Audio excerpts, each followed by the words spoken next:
We are Steve and Jill. Together, we've been buying and reselling land since the 90s. Our data-centric approach leaves our buyers asking, how can you sell it so cheap? Here on the Land Academy Show, We answer that and more. I'm Stephen Jack Butella. and I'm Jill DeWitt, and this is the Land Academy Show. This is episode number 2229. Jill and I are here to talk about today how to find sellers who need to sell their land regardless of price. I have 2 points. Isn't that why we're here? Yeah, that's it. Can you find a seller of land who wants to sell their property for retail price? Oh, well, that's easy. That's all. That's everyone. That's everybody, except a couple of people who don't want to sell at all. live there. Yeah, or they have a make me move number. Those are my favorites. Like, it's not even retail; it's double retail. Look, we're in the business. like- We're in the business of buying real estate inexpensively or as inexpensively as possible and selling it for more. And so if you're part of Land Academy, you already know this. The target's like 20 to 25% of retail. Mm-hmm. So what's the trick? What's the trick to find these people that are willing to say, I just don't want it anymore? I have 2 things. This week, all week, Jill and I are talking about what does your seller need? It's what does your seller need week? Because after all, we're here to serve these sellers during the transaction to get them what they need at a price that we want so we can take over the asset for consideration and resell it for more. This is a much more sensitive topic. I have to tell you, I wrote all of these topics this week myself. And they came about because Jill did an advanced training session a couple of days ago, or yesterday, I guess. And she talked about her role in all this as the person on the phone creating the real estate deal from which there was no real estate deal prior to that phone call. And so all kinds of things came out, and it dawned on me that there's a lot of back and forth on this topic. So this week, we're going to try to make it really simple. I'm going to. Your seller needs some stuff. He might need a retail price, then you don't care. Mm-hmm. Your seller might need to make sure if you're buying a house that the basement gets cleaned out. We can help with that. Your seller might be dead. We can solve that. And on and on. On Monday, we already talked about the title. On Tuesday, what a successful land investment month looks like. I'm going to walk through a regular month, and it's honestly not what you think. It's not making $1 million that month. That will come. Wednesday, why need drives real estate decisions, not want, and why it's so predictable. On Thursday, we're going to interview a longtime member, Land Academy member, Michelle Bridger. She's always just a pleasure to interview and to just generally be around. And then finally on Friday, how not to shame yourself for underperformance in your business. That came up in Jill's little session too, and we'll talk about that. Each day on the show. Did I cover that and I forgot? Or is that something you quietly wrote down? There are people that just kick themselves if they're not on budget or they haven't, I'm like, it's just. I don't think I have that problem. No, it's not you. Okay, I'm going, what am I doing wrong? In our 15 years together, I've never seen you shame yourself about anything. No, I don't think so. Each day on the show, we answer a question from our Land Academy member Discord forum, and we take a deep dive into land-related topics by popular request. Okay, Josh wrote, so quick question about hate calls, HIGHT as Jack has coined them. So Pat Live took a call from a seller who was insulted by the offer and asked to be removed from my list. The caller used an anonymous number, so I can't call back anyway, but I'm curious if it's recommended to still call these sellers back, assuming you do have a callback number, and try to put a deal together. Or is it best just respect the request to be removed and leave them alone? Thanks in advance. I might listen to it and then decide. Like, if I have missed calls, first of all, I call them all back. That's rule number 1. Rule number 2, that, depending on and you have these recorded, which is nice, Josh, through Pat Live, I might listen to them and just get a gauge for it. If the person's like, I'm going to die here, it's been in my family for 4 generations and it will be in my family for 4 more, I don't need to call that person back. But they're like, if you think your number makes sense to me to sell this property, you're smoking something. Lose my number kind of thing. And you don't have enough deal flow going on right now, I might call them back. And it's kind of cool because when you call them back, the next day, they've forgotten all about you. They don't recognize, and might be calling from a different number, But either way, they don't remember the number, and you can kind of catch, like, hey, just so you know, I got your message from the other day.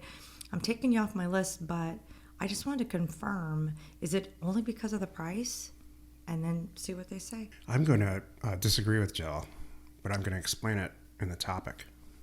And I have to tell you, preface all this week, I'm going to say it 100 times. Jill is amazing. Her superpower is pulling real estate deals out of thin air when talking to people on the phone. So she goes at it like this. The more contact that I have with these people from a verbal standpoint on the phone, the more chance that I have, this is professional sales, the more chance that I have to create a real estate deal. And that is her focus.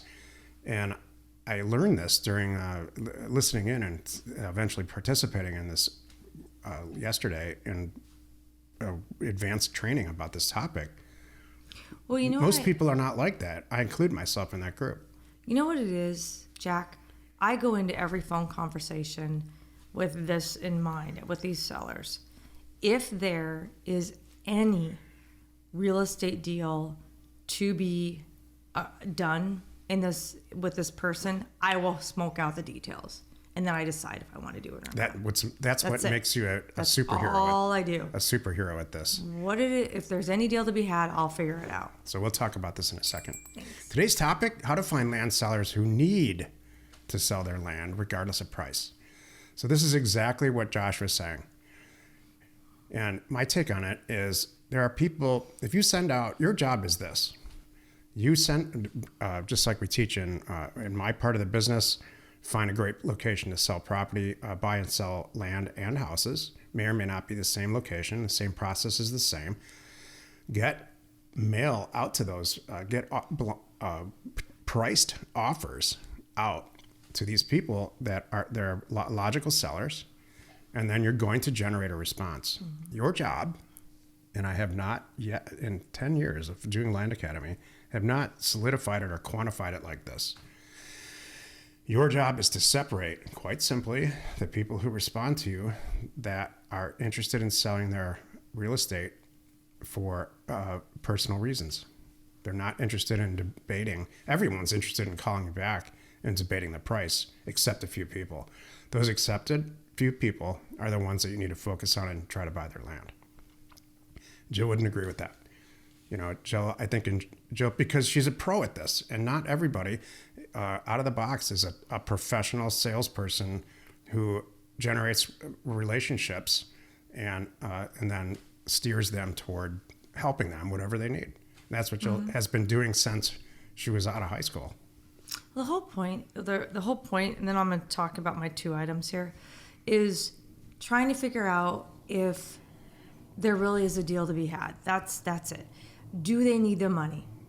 And if they do, I'll uncover what it is. And if we can agree upon the price, I'll move forward. I said this yesterday in my training. I'm not here to talk anybody into anything. I'm just trying to get to the bottom of it.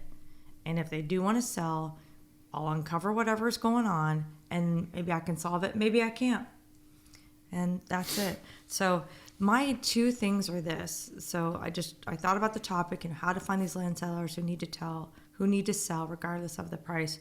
It's 2 things that you have to do. One is what Jack is great at. He casts a wide net. You really have to do that. And I don't need to go into great detail because if you've been listening to us for a while, you know what that is. It's a letter campaign. Yeah, and it has to be a wide net. Tens of thousands of offers, yeah. It pulls the right people. The mail does its work, right?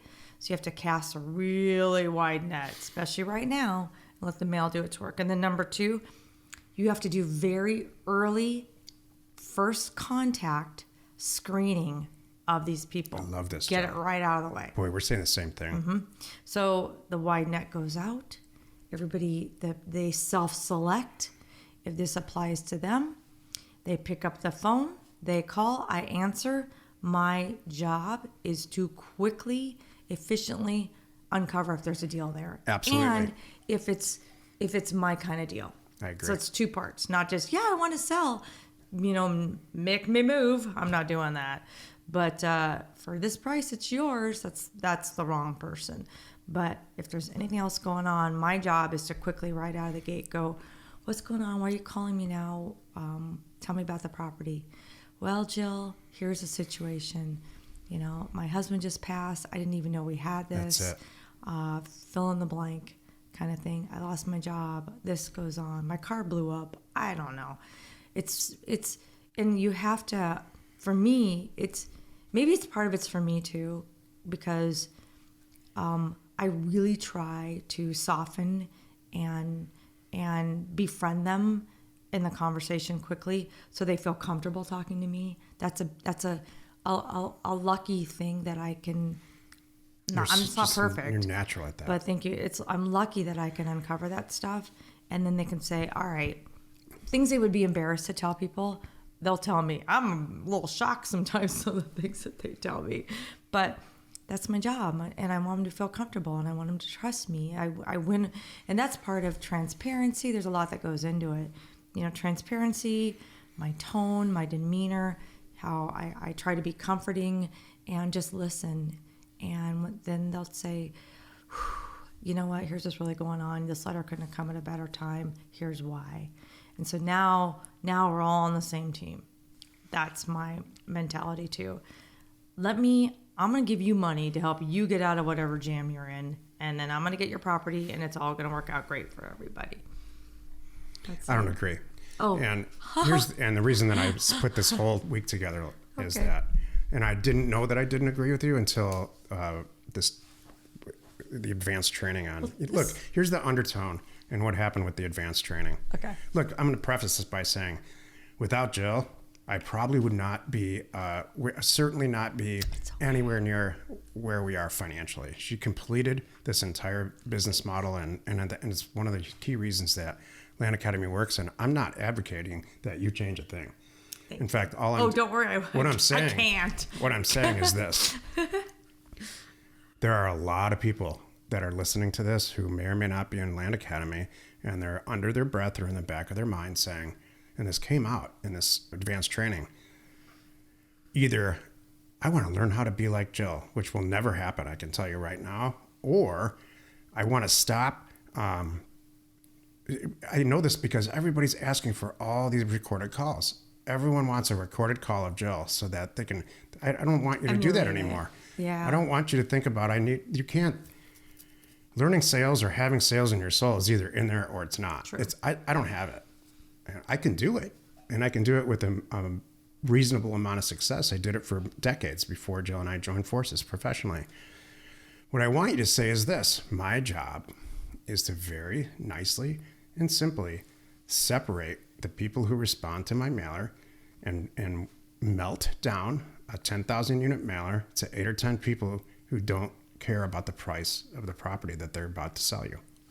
Well, then we do agree.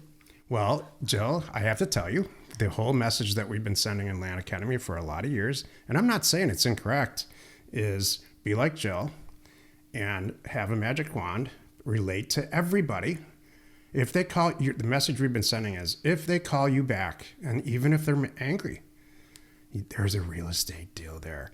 And then what ends up happening is if you don't have raw talent, because I don't have anywhere approach your raw talent at that, then you feel bad that you didn't create a bunch of real estate deals out of a 10,000 unit mailer.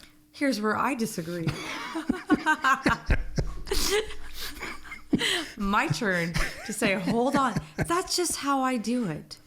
Your way is going to be different.